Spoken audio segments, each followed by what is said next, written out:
chapter 11 of your textbook, Disclosing and Suppressing Evidence. That's what we're going to start with. Explain the reason why the process of discovery exists in both civil and criminal cases, but it is significantly curtailed in the latter. Differentiate formal and informal discovery and the reason why both are used in criminal cases. Identify the types of evidence subject to mandatory criminal discovery. Compare and contrast the exclusionary rule and the fruit of the poisonous tree doctrine. Summarize how the decision in Miranda versus Arizona regulates the process of police interrogations of suspects. Explain the requirements of governing the application for search warrants, the issuance of search warrants, and the execution of search warrants. Identify the major exception to the Fourth Amendment warrant requirement. Analyze the effect of the exclusionary rule on the operations of the courtroom work group. Evaluate whether the exclusionary rule should be abolished. Let's look at discovery. It's an informal and formal exchange of information between parties to a lawsuit, whether it's in a civil lawsuit or in a criminal case. Examples include lab reports, statements of witnesses, defendants' confessions, and police report.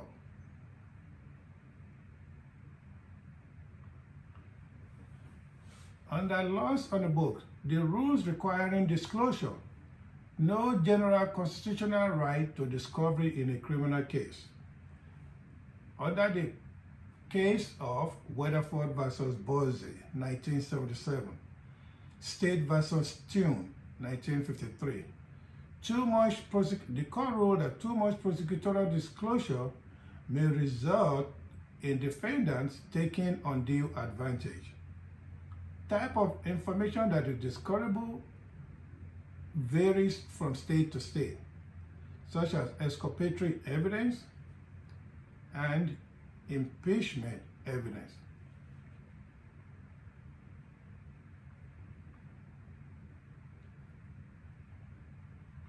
Under the discovery of exculpatory evidence, we have a case of Brady versus Maryland. The rules requiring disclosure was analyzed in 1963. Kyles versus Whitley in 1995. Under the discovery of impeachment evidence, it was a case of Jenks versus United States, 1957, and Giglio versus United States, 1972. Discovery rules are important to defense attorney for a couple of reasons.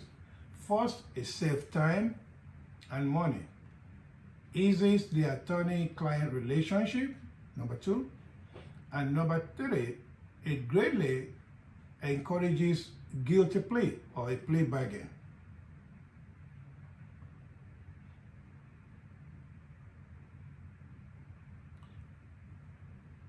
Guiding principles, laws and controversy requiring reciprocal disclosure.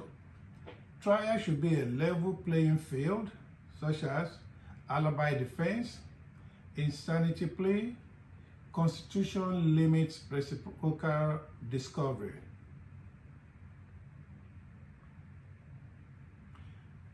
We have so many cases under the exclusionary rule. One of them is Weeks versus U.S., 1914, Wolf versus Colorado, 1949, Maps versus Ohio, 1961, and Dickerson versus United States in year 2000. Under the exclusionary rule, it prohibits the prosecutor from using illegally obtained evidence at trial.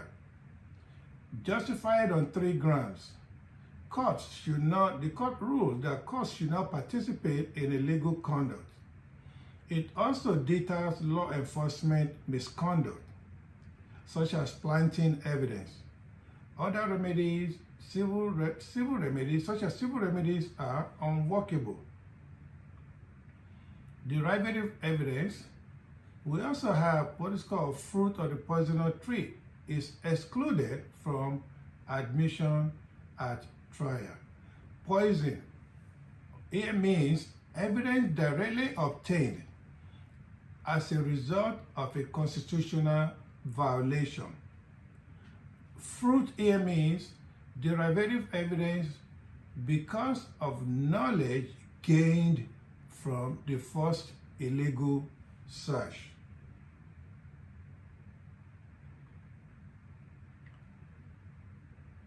Fruit of the poisonous tree: good faith, independent source, attenuation, and inevitable discovery. In other words, what could have been discovered in the beginning will still be discovered later.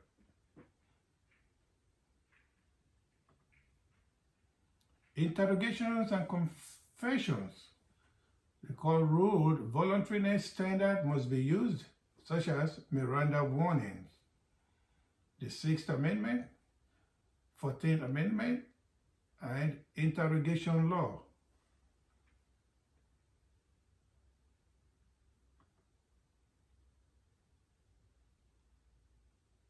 Under Miranda versus Arizona, Miranda had extensive criminal history. He was interrogated by officers and told he failed, signed a written confession admitting guilt, and found guilty by the jury. So the court ruled that he was not advised of his constitutional rights during interrogation. The Supreme Court Chief Justice at the time was Justice Warren, and the Justice Warren Court ruled and stated his rights were violated, and this changed the way police handled interrogations ever since.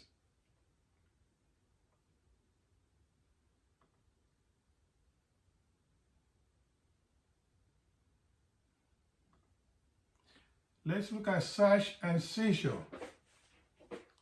Reasonableness clause. Under the 4th Amendment, we have the reasonableness clause, search, seizure, warrant clause, freedom from unreasonable search and seizure. What is unreasonable search and seizure? And then we look at stop and frisk.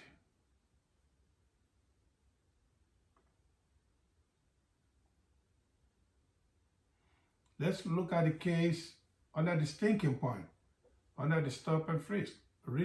Research and discuss the Terry versus Ohio landmark case. What allows officers to approach a person on the street and conduct a Terry pat? Is this justified? I say no. What is your perspective on officers having the ability to pat down citizens? It depends on whether you've committed. In my opinion, if you haven't done anything, I don't see anything wrong with it. But you may have your own opinion when it comes to issue like that.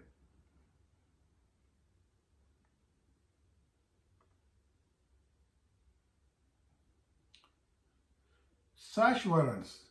It has to be issued by a neutral judge, not familiar with the case.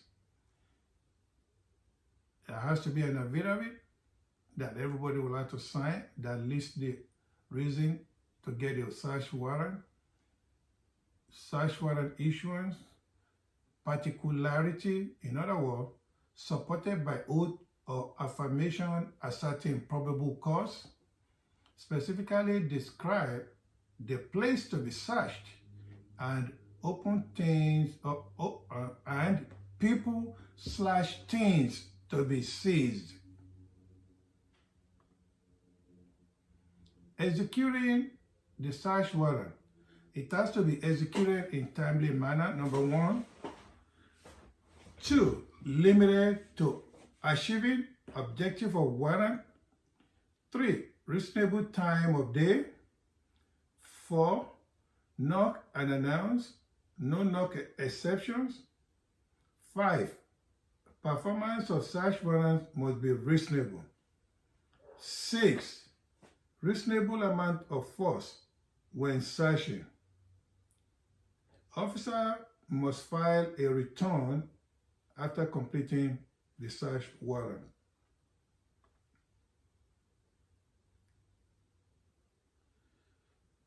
Warrantless searches. The most common case that goes with this is Katz versus United States.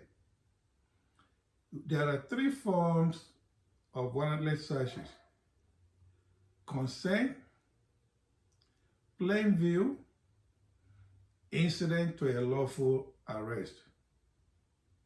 In other words, under the consent, the party must give the authority their consent to come in and search. And under the plain view, if what they are looking for is right there where they could see it in front of them. And then the third one is incident to a lawful arrest.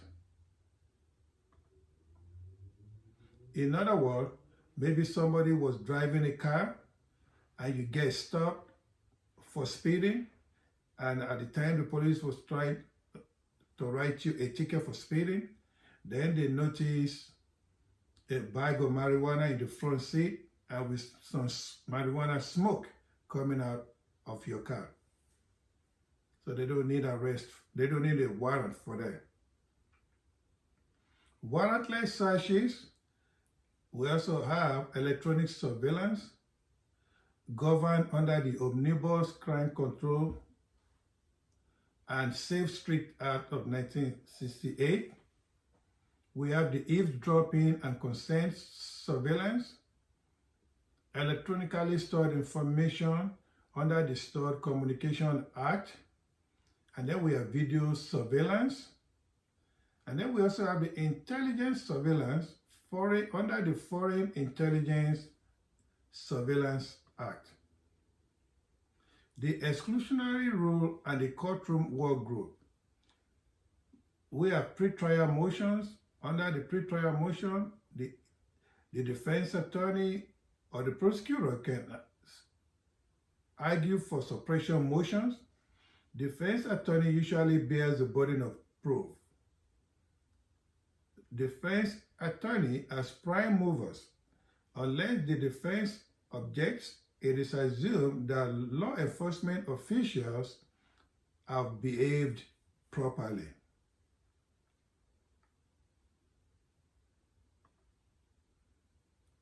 The defensive posture of the prosecutor.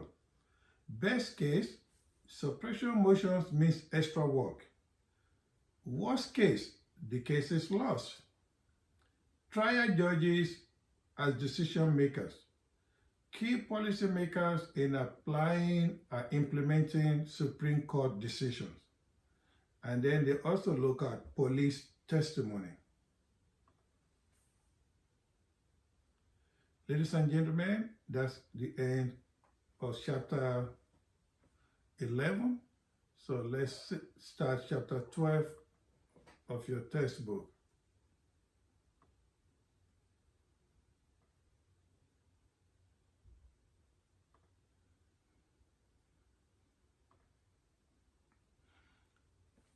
Chapter 12, we are going to be talking about negotiated justice and the plea of guilty.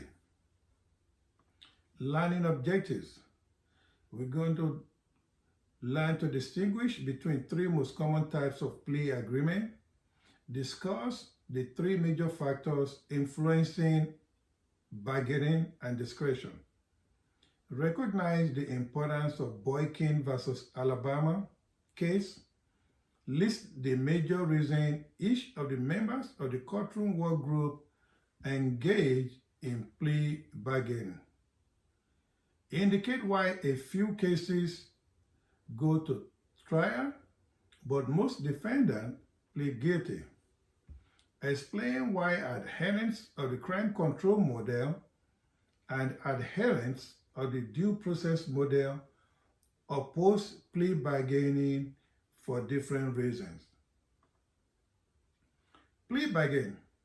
Here, defendant pleads guilty with an expectation of receiving consideration from the state. Charge bargaining. In charge bargaining, defendant pleads guilty in return for a less serious charge. Count bargaining. Here, defendants plead to some of the original counts, charge, and prosecutor dismiss the rest. Sentence bargaining. The defendant pleads to the original charge in exchange for a promise of leniency in sentencing.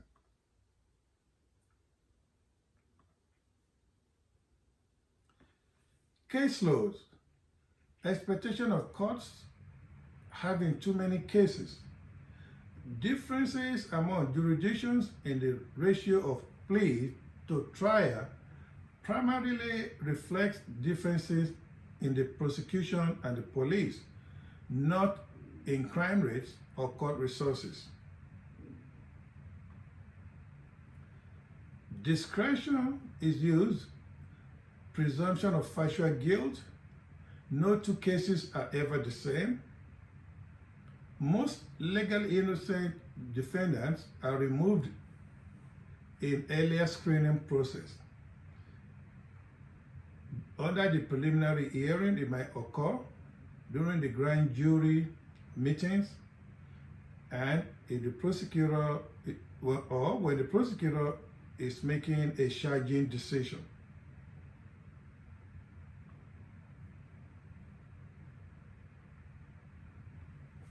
Discretion, cost, and risk of trial. All members of the courtroom work group have a common interest in disposing of cases and avoiding unnecessary trials. What to do with the guilty? That's when they go through the sentencing decisions after they are found guilty. Members of the courtroom work group seeks to individualize justice. Prosecutor, certainty of convictions. They also control the negotiating process. Some deliberately overcharge defendant. Now let's look at defendant. They have a possibility of a lenient sentence or immediate release if the prosecutor can prove they commit the crime.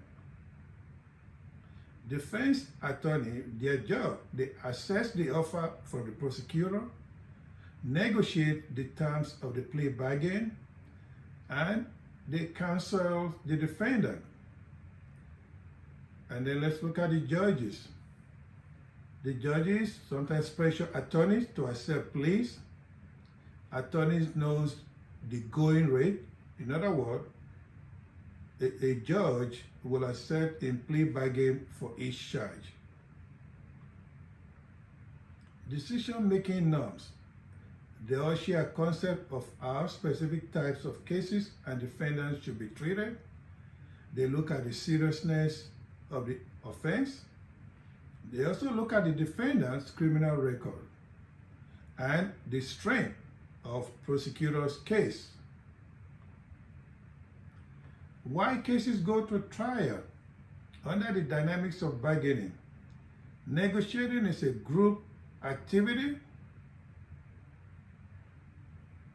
Defense attorneys recommend a trial when risks are low and possible gains are high.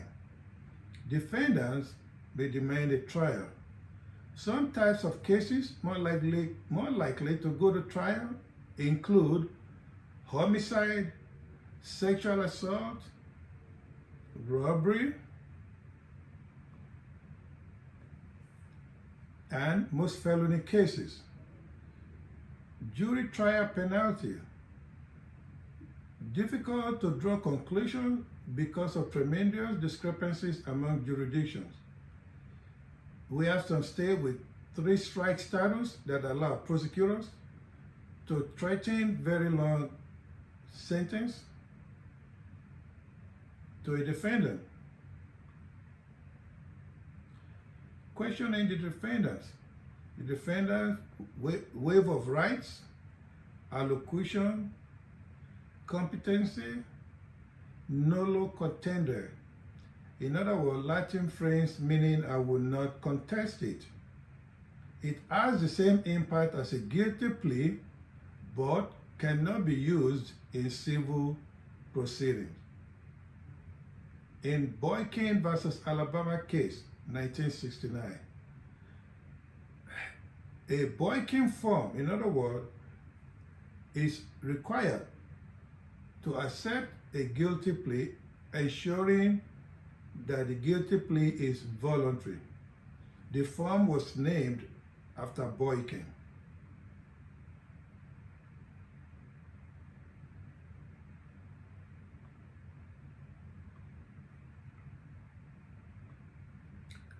Copying a plea, accepting a plea.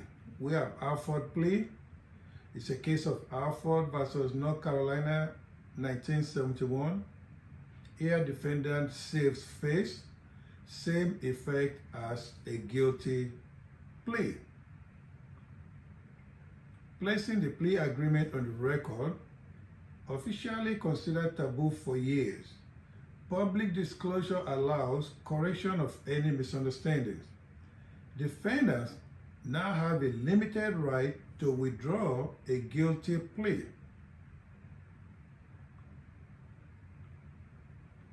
Effective counsel during trial.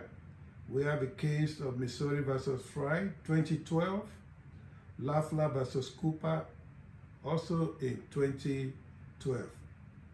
Ladies and gentlemen, that's the chapter 12.